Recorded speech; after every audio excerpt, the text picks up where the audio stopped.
They had already chosen who would live and who would be forgotten. Rain hammered against the stained glass windows of Blackstone Palace, turning the night into a blur of silver and shadow. Thunder rolled across the mountains beyond the capital, shaking the ancient stone walls that had stood for centuries. Servants hurried through the corridors carrying towels, medicine, and lanterns. Guards spoke in hushed voices. Advisors moved from room to room with pale faces and worried eyes. The entire palace felt as though it were holding its breath. At the center of the chaos, behind a pair of carved oak doors, the future of the kingdom lay motionless beneath layers of blankets. 8-year-old Noah Hale, the only heir to the Alpha King, had not opened his eyes for 3 days. Every healer in the kingdom had been summoned. Every remedy had been tried. Nothing worked. Rumors spread faster than the storm outside. Some whispered of an ancient illness. Others spoke of a forgotten curse hidden within the royal bloodline. No one knew the truth. They only knew that the boy who was supposed to inherit the throne seemed to be slipping further away with each passing hour. In another part of the palace, far from the royal chambers, Emily Carter quietly scrubbed the stone floor of an empty hallway. Her sleeves were rolled up. Strands of blonde hair had escaped from her braid. The rain-soaked window beside her reflected a young woman most people barely noticed. Emily had lived inside Blackstone territory her entire life, yet few remembered her name. To many members of the pack, she was simply the rejected Omega, the girl fate had overlooked, the woman nobody expected anything from. A group of noble women passed through the corridor. Their expensive gowns brushed across the polished floor. None of them acknowledged Emily. One of them glanced down briefly before looking away again. Emily lowered her eyes and continued working. She was used to it. Being invisible hurt less when it became familiar. Somewhere above her, bells rang through the palace. Once, twice, 3 times. The sound immediately changed the atmosphere around her. Servants stopped moving. Conversations disappeared. Doors opened throughout the corridor. People exchanged worried glances. Emily stood and looked toward the staircase leading to the upper levels. Something was wrong. Very wrong. A young maid hurried past carrying a tray filled with medicine bottles. Emily gently reached out and touched her arm. "What happened?" she asked softly. The maid looked frightened. "The prince is getting worse." Her voice trembled. "The royal healers say they do not understand what is happening." Then she rushed away before Emily could ask another question. Emily remained still. Rain tapped softly against the nearby window. For reasons she could not explain, a strange feeling settled inside her chest. Not fear. Not exactly. More like a distant memory trying to wake up. She glanced toward the upper floors where the royal family lived. Something seemed to pull at her attention. Something she could not understand. Above her, hidden behind stone walls and guarded doors, Prince Noah lay surrounded by desperate adults who no longer knew how to help him. Advisors argued. Healers searched ancient books. The Alpha King watched his son fade a little more with every passing hour.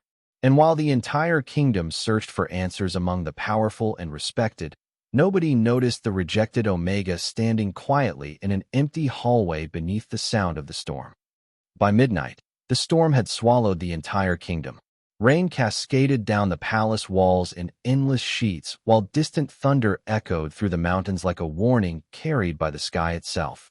Inside Blackstone Palace, hundreds of candles burned through the darkness, their trembling flames casting long shadows across marble corridors. Emily Carter finished her work long after most servants had retired for the night. She carried a small basket of linens through a quiet hallway near the eastern wing, keeping her head lowered as she always did. Few people expected much from a rejected Omega. Fewer still noticed when she passed by. Years earlier, Emily had believed her life would be different. Like many young women in the pack, she had once dreamed of belonging somewhere, of finding acceptance, of having a future that felt important. Those dreams had faded slowly, one disappointment at a time. Now she lived quietly, helping wherever she could and asking for very little in return. As she approached a narrow staircase, voices drifted from a nearby sitting room. Several palace servants were gathered around a fireplace, speaking in worried whispers. Emily did not intend to listen, but one sentence immediately caught her attention. "The royal healers have stopped making promises." Silence followed. Someone sighed heavily. Another servant crossed herself. Emily paused beside the doorway. "What do they mean?" a young maid asked nervously. An older woman shook her head. Prince Noah has not responded to any treatment. The Alpha King has brought healers from every corner of the territory. None of them understand what is happening. The room fell silent again. Emily felt a knot form in her stomach. She had never met Prince Noah personally, but everyone in the kingdom knew of him. The boy was kind, curious, gentle with animals. Stories about his kindness often reached even the lowest levels of palace life. Emily remembered hearing that he once spent an entire afternoon helping stable workers care for an injured horse. She remembered hearing how he greeted servants by name. The thought of such a child suffering alone in a room filled her with unexpected sadness. One of the maids noticed Emily standing nearby and offered a polite smile. "You are still awake?" she asked. Emily nodded. "I could not sleep." The older servant gestured toward the empty chair near the fire. "None of us can." For several minutes they sat together listening to the storm. Outside, wind rattled the windows. Inside, uncertainty hung over every conversation. Eventually the discussion returned to the prince. Some blamed illness. Others spoke of ancient legends buried within royal history. Nobody truly knew anything. Yet the fear in their voices was real. Emily stared into the flames dancing inside the fireplace. As she listened, the strange feeling from earlier returned. That same sensation she could not explain. A pull, a whisper, something distant brushing against her thoughts before disappearing again. She frowned slightly and pressed a hand against the silver pendant hanging beneath her collar. It was an old family heirloom left by her grandmother. She wore it every day. The cool metal rested against her skin as though grounding her. The feeling faded almost immediately. Emily released a slow breath. Perhaps she was simply tired. Perhaps the atmosphere inside the palace was affecting everyone. Above them, somewhere beyond countless staircases and guarded doors, Prince Noah continued to sleep while the kingdom waited helplessly for answers. And though Emily did not know it yet, fate had already begun moving quietly toward her through the darkness of that storm-filled night. Morning arrived without sunlight. Thick clouds still covered the sky above Blackstone Kingdom, leaving the palace wrapped in a cold gray gloom that made it feel as though the storm had never truly ended. Throughout the night, messengers had ridden across the territory carrying urgent requests. More healers arrived before dawn. Scholars brought ancient texts. Herbalists unpacked rare remedies gathered from distant forests and mountain valleys. Yet none of it changed the atmosphere hanging over the palace. Hope was beginning to run out. On the highest floor of the royal wing, Alpha King Alexander Hale stood beside a large window overlooking the capital. He had not slept. Dark circles rested beneath his eyes. His usually immaculate appearance showed small signs of exhaustion. The king who commanded thousands of wolves now looked like a father searching desperately for answers he could not find. Behind him, several royal healers quietly discussed Noah's condition. Their voices remained low, but the tension in the room was impossible to ignore. An elderly healer slowly closed a heavy medical journal and sighed. "We have exhausted every treatment available to us." No one replied immediately. The silence that followed felt heavier than any spoken words. Alexander's gaze remained fixed on the city below. Thousands of people were beginning their day. Merchants opened shops. Bakers prepared bread. Children hurried toward school. Life continued. Yet his entire world existed inside one room where his son lay sleeping. Finally, Alexander turned toward the healers. "Tell me the truth." His voice was calm. That somehow made it more difficult to hear. The oldest healer lowered his eyes. "Your Majesty, we do not understand what is causing this." Another healer stepped forward carefully. "His body shows signs we have never seen before. It does not resemble any illness recorded in our histories." Alexander remained silent. The answer was not what he wanted. It was exactly what he feared. Nearby, Noah rested motionless beneath soft blankets. The boy's golden hair spilled across the pillow. His face appeared peaceful, almost as if he were simply dreaming. That illusion lasted only until someone looked closely enough to see how unnaturally still he remained. Alexander crossed the room and sat beside the bed. He gently brushed a strand of hair away from his son's forehead. For a brief moment, the Alpha King disappeared. Only a father remained. "You promised me we would go fishing this summer," he said quietly. No response came. The room remained silent except for the distant sound of rain against the windows. Meanwhile, several floors below, Emily Carter carried fresh linens through another corridor. The palace felt different today. More servants whispered. More guards stood watch. Fear had spread into every corner of the building. As she walked, two palace workers passed nearby discussing the latest rumors. "The healers have stopped making predictions entirely," one said. "My cousin works in the royal wing. She says nobody knows if the prince will wake up." Emily tightened her grip on the basket she carried. The strange feeling from the previous night returned again, stronger this time. It moved through her chest like a faint echo from somewhere far away. Without thinking, her hand rose to the silver pendant resting beneath her collar. The metal felt warmer than usual. She frowned. For a moment, she thought she heard a distant voice. Not words, just a feeling, like someone calling from across a great distance. The sensation disappeared as quickly as it came. Emily stopped walking and glanced toward the staircase leading to the upper floors. Something inside her urged her to go there. She could not explain why. She had never been inside the royal wing. She had no reason to be there.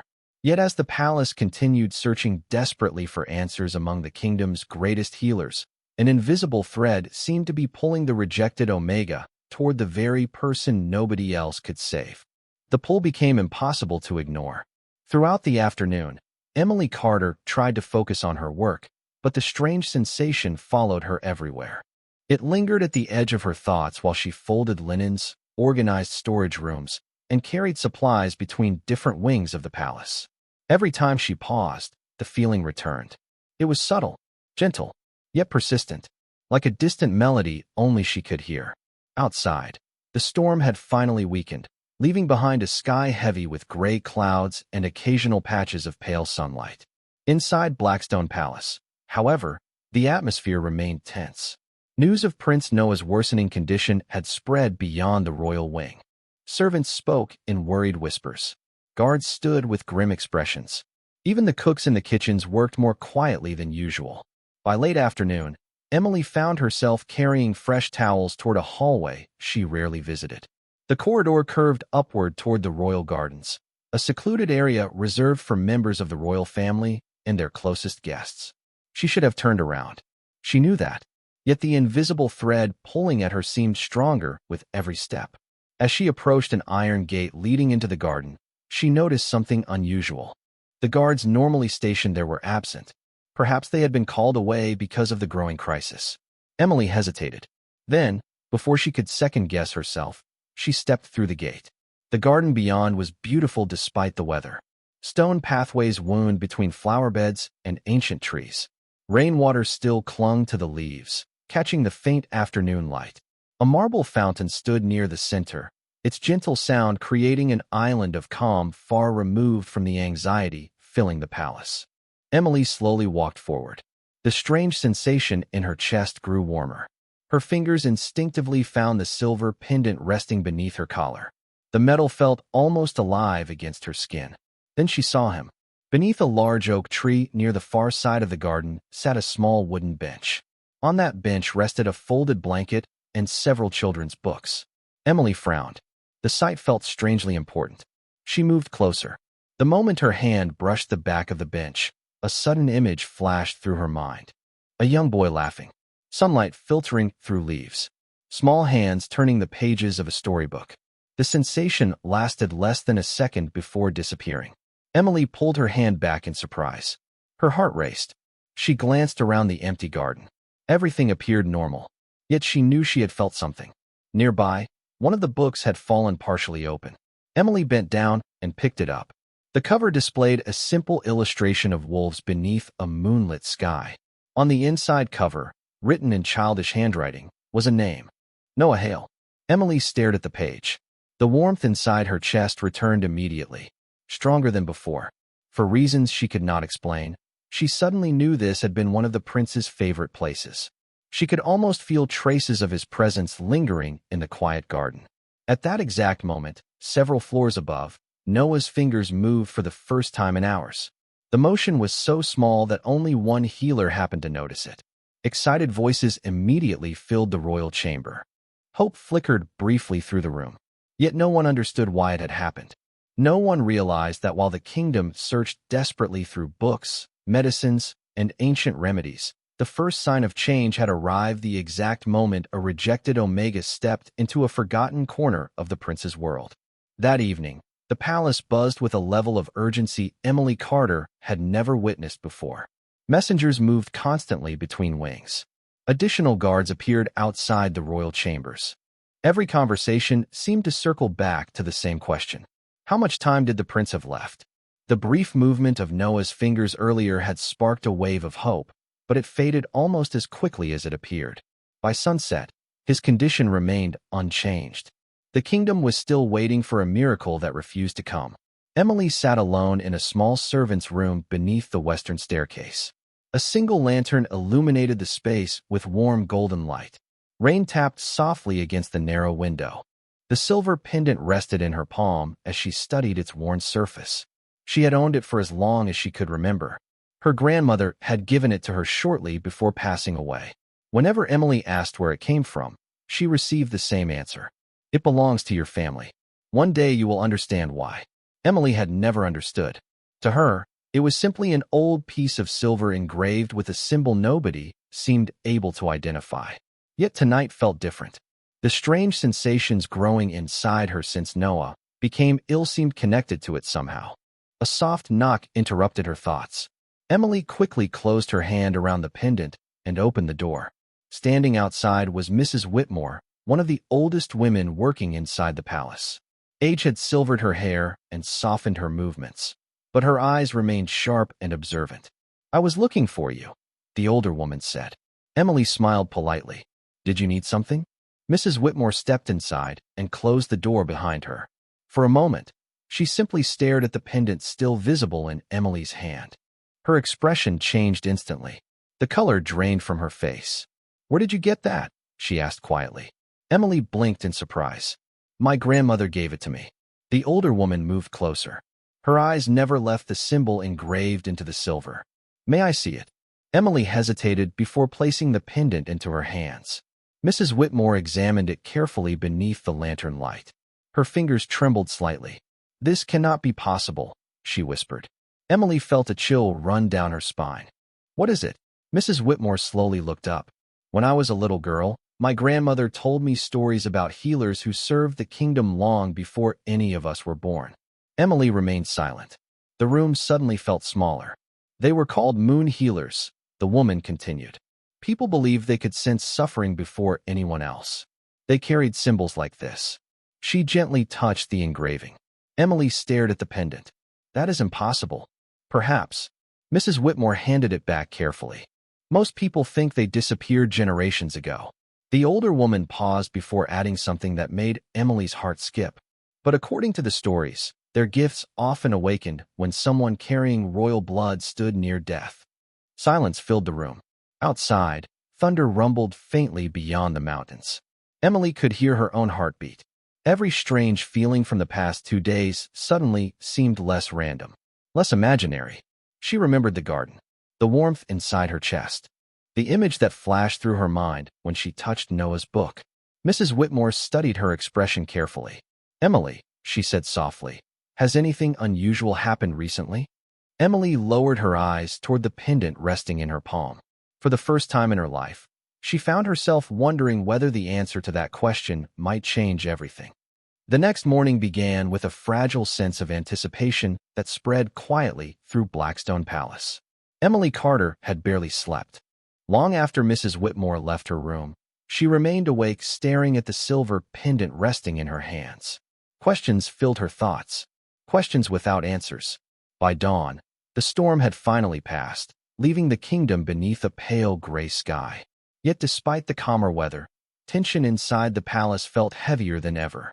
Prince Noah's condition had worsened during the night. Servants whispered about it in every corridor. Even those who had tried to remain hopeful now struggled to hide their fear. Emily walked through the palace carrying a basket of clean linens, but her mind remained elsewhere. She kept replaying Mrs. Whitmore's words. Moon healers, ancient gifts, royal blood. The ideas sounded impossible. Yet the strange connection she felt toward Noah refused to disappear. As she passed through the eastern corridor, 2 royal healers emerged from a nearby chamber. Their faces looked exhausted. One of them shook his head. There is nothing more we can do. The other sighed heavily. The king refuses to accept that answer. Emily slowed her steps. Her heart sank. She waited until the men disappeared around a corner before continuing toward the servants' staircase. For the first time, she found herself considering something she would normally never dare imagine. What if the strange feeling inside her was trying to tell her something? What if it meant something real? The thought frightened her almost as much as it intrigued her. Later that afternoon, Mrs. Whitmore found her again. The older woman appeared unusually serious. "Come with me," she said quietly. Emily followed without asking questions. Together they descended into one of the oldest sections of the palace library. Dust-covered ancient shelves hidden from public view. Most servants never even knew this area existed. Mrs. Whitmore stopped beside a narrow bookcase and carefully removed a worn leather volume. She handed it to Emily. The book looked centuries old. Its pages crackled softly as Emily opened it. Symbols filled the first chapter. Strange illustrations decorated the margins. Then she froze. One of the symbols matched the engraving on her pendant exactly. Emily's breath caught. Mrs. Whitmore nodded slowly. "I thought so." Emily turned several pages. The same symbol appeared again beside references to a forgotten order of healers once trusted by the royal family. Her pulse quickened. She read fragments describing unusual abilities, sensitivity to suffering, emotional connections, healing gifts awakened during moments of great need. The words felt unreal, yet every sentence echoed experiences she had lived through during the past few days. Suddenly, footsteps echoed from the far end of the library. Two royal advisors entered, discussing Noah's condition. Neither noticed the women hidden between the shelves. "The council meeting was a disaster," one man muttered. "Several healers believe the prince may not have much time left." Emily felt her stomach twist. The advisors continued speaking as they disappeared into another room. Silence returned. Emily stared down at the ancient pages. Her fingers trembled slightly. Mrs. Whitmore studied her expression. "You feel it too, do not you?" Emily swallowed hard. For a moment she considered denying everything, pretending none of this was happening. Then she thought about Noah lying alone in the royal wing while the kingdom searched desperately for answers. Slowly, she nodded. The older woman's eyes softened. "Then perhaps it is time someone listened to what your heart has been trying to tell you." Emily closed the book carefully. Somewhere deep inside, uncertainty still remained. So did fear. But for the first time, something stronger had begun growing beside them. Hope. By evening, hope and desperation existed side by side inside Blackstone Palace. The royal wing remained crowded with healers, advisors, and servants moving quietly through dimly lit corridors. Every face carried the same exhausted expression. Every conversation ended with uncertainty. Prince Noah had still not awakened. The small signs of change from previous days had vanished, leaving the kingdom trapped once again between hope and fear. Emily Carter sat alone in a secluded corner of the library, the ancient book resting open before her. The silver pendant lay beside it. For hours she had studied the faded pages, searching for something that might explain the strange connection she felt. Most of the text was fragmented by age, but certain passages remained clear. Again and again, the same idea appeared. The gift of a moon healer awakened through compassion rather than power. Emily stared at those words for a long time. Compassion, not strength, not status, not bloodline alone. Compassion. The realization felt strangely familiar. She had spent her entire life helping others without expecting anything in return. Not because she possessed special abilities, simply because it felt right. A sudden commotion echoed from the upper levels of the palace. Emily looked up immediately. Footsteps hurried past the library entrance. Voices called instructions down the corridor. Something had happened. Moments later, Mrs. Whitmore appeared in the doorway. Her face had turned pale. "Emily," she said breathlessly, "the prince's condition has worsened." The words hit like cold water. Emily rose from her chair so quickly that the book nearly slid from the table. Without thinking, she pressed the pendant against her chest. The warmth she had felt for days suddenly flared stronger than ever.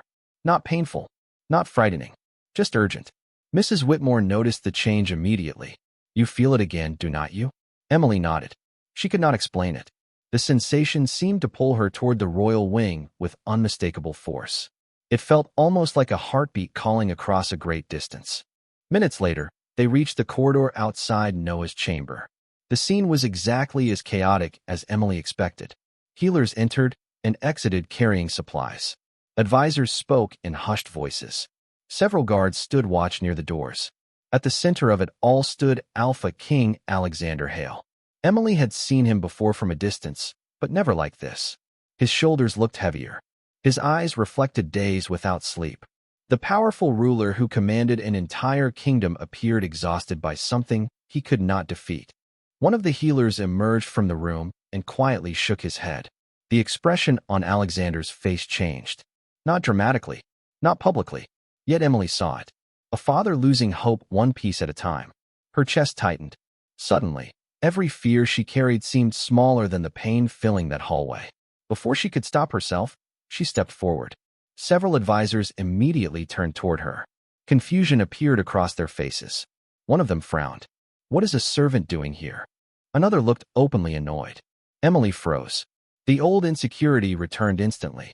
She became aware of her simple clothes, her low status, the dozens of important people surrounding her. Yet the pull inside her chest remained stronger than ever. Mrs. Whitmore gently touched her arm. "Tell them," she whispered. Emily swallowed hard. Her voice trembled slightly, but she forced herself to speak. "I think I may be able to help." For a moment, complete silence filled the corridor. Then several advisors exchanged bewildered looks. One healer actually laughed. Another shook his head in disbelief. The rejected Omega stood before the most powerful people in the kingdom, offering hope where every expert had failed. And not a single person seemed ready to believe her. The laughter faded the moment Alpha King Alexander Hale raised his hand. Silence swept through the corridor almost instantly. Advisors lowered their voices. The healers stopped arguing. Even the guards seemed uncertain how to react. Emily Carter stood frozen beneath dozens of skeptical stares. Heat rushed to her face. Part of her wanted to turn around and disappear. It would have been easier, safer. Yet the strange pull inside her chest remained stronger than ever. Alexander studied her for several long seconds. He looked exhausted, but his eyes remained sharp. "Your name?" he asked quietly. "Emily Carter, Your Majesty." One of the senior healers stepped forward immediately. "She is a servant. A rejected Omega." The words carried enough dismissal to make several advisors nod in agreement. Emily lowered her eyes. She had heard similar descriptions her entire life. Normally, they no longer affected her. Tonight felt different. Alexander's gaze never left her. "And why do you believe you can help my son?" Emily hesitated. How could she explain something she barely understood herself? She glanced down at the silver pendant resting against her chest. Then she answered honestly, "I do not know if I can help him. I only know that since he became ill, I have felt something pulling me toward him." Murmurs immediately spread through the corridor. One advisor rolled his eyes. Another healer shook his head. "This is absurd. We are discussing feelings now," someone muttered. Emily's confidence almost disappeared. Then Mrs. Whitmore stepped forward from the crowd. The older woman rarely spoke during royal matters, which made everyone pay attention when she did. "Your Majesty," she said respectfully, "there may be more to this than we understand."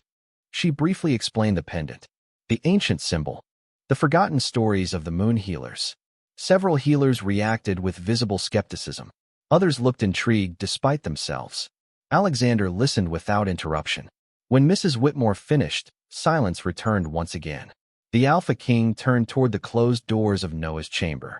Beyond them, his son continued fighting a battle nobody understood. Every healer had failed. Every treatment had failed. Every answer had failed. Finally, Alexander looked back at Emily. "If there is even the smallest chance," he said quietly, "I cannot ignore it." The healers immediately protested. Advisors began arguing. The corridor erupted into competing voices. Alexander silenced them with a single glance. The authority of a king settled over the hallway. Enough. Instantly, everyone stopped speaking. Alexander approached Emily until only a few feet separated them. For the first time, she saw not a ruler but a father carrying unbearable fear. "I am placing my trust and hope," he said softly. "Do not waste it." Emily's throat tightened. She nodded. The chamber doors slowly opened. Warm candlelight spilled into the corridor. The room beyond felt unnaturally quiet. Noah lay exactly where he had been for days. Small, pale, motionless beneath the blankets. Several candles flickered beside the bed. Ancient books and healing supplies covered nearby tables. The atmosphere felt heavy with exhaustion and disappointment. Emily stepped forward carefully. Every eye in the room followed her. The strange warmth inside her chest intensified with every step she took toward the bed. Her pendant grew warmer against her skin. By the time she reached Noah's side, her heart was pounding. She stared down at the sleeping prince. For a moment, fear threatened to overwhelm her. What if everyone was right? What if she was only a foolish servant chasing impossible stories? Then Noah's hand shifted slightly beneath the blanket. The movement was tiny, barely noticeable, yet Emily felt it like a spark. Slowly, she reached forward. Her trembling fingers moved toward his hand, while an entire kingdom seemed to hold its breath. Emily's fingertips finally touched Noah's hand. The moment contact was made, the warmth inside her chest surged through her entire body. She gasped softly and instinctively tightened her grip on the silver pendant resting against her collar. Around the room, every healer, advisor, and guard watched in complete silence. Nobody moved. Nobody spoke. Even the candle flames seemed frozen in place. Emily closed her eyes. She did not know what she was supposed to do. She knew no ancient words. She possessed no formal training. All she felt was an overwhelming wave of compassion for the small boy lying before her. She thought about the stories she had heard. The child who greeted servants by name. The boy who helped care for injured animals. The son an entire kingdom loved. A sudden calm settled over her. The fear faded. In its place came something gentle and familiar. Kindness. The same kindness that had guided her entire life. The pendant grew warmer. A faint silver glow appeared across its surface, soft enough that Emily almost thought she imagined it. Then several people in the room inhaled sharply. The light spread from the pendant to her hand, and then to Noah's. It was not blinding. It was not dramatic. It looked more like moonlight reflected across still water. The glow surrounded the prince for only a few moments before gradually fading away. When it disappeared, silence returned. Nothing happened. One of the healers lowered his head in disappointment. Another exchanged a skeptical glance with a colleague. Emily felt her heart sink. Had she been wrong? Had everyone placed their hopes in a foolish dream? She slowly began to pull her hand away. Then Noah's fingers closed gently around hers. The movement was unmistakable. A gasp swept through the room. Emily froze. Across the bed, Alexander stepped forward so quickly that his chair nearly tipped over. "Noah," he whispered. The boy's eyelids fluttered. Once. Twice. Then slowly, after days of darkness, his eyes opened. The room erupted into stunned silence, so complete that nobody seemed capable of breathing. Noah blinked against the candlelight and looked around in confusion. His gaze eventually settled on Emily. A small smile appeared on his face. "Hello," he said softly. Tears instantly filled Alexander's eyes. The Alpha King dropped to one knee beside the bed and carefully took his son's hand. For several moments, he could not speak. Relief overwhelmed every other emotion. Around the room, healers stared in disbelief. Advisors looked completely speechless. Mrs. Whitmore quietly wiped tears from her cheeks. Noah turned his head toward his father. "Did I miss dinner?" he asked sleepily. The simple question broke the tension entirely. Soft laughter and relieved sobs echoed throughout the chamber. Alexander bowed his head for a moment before looking toward Emily. She still stood beside the bed, stunned by what had happened. The silver pendant had returned to its ordinary appearance. The glow was gone. Everything seemed normal again except for one thing. The prince was awake. Alexander slowly rose to his feet and crossed the short distance separating them. Every person in the room watched. The most powerful man in the kingdom stopped before a rejected Omega everyone had overlooked. Then, in front of healers, advisors, guards, and servants alike, the Alpha King lowered his head in gratitude. "You saved my son," he said quietly. "You saved the future of this kingdom." And for the first time in her life, Emily Carter was no longer invisible.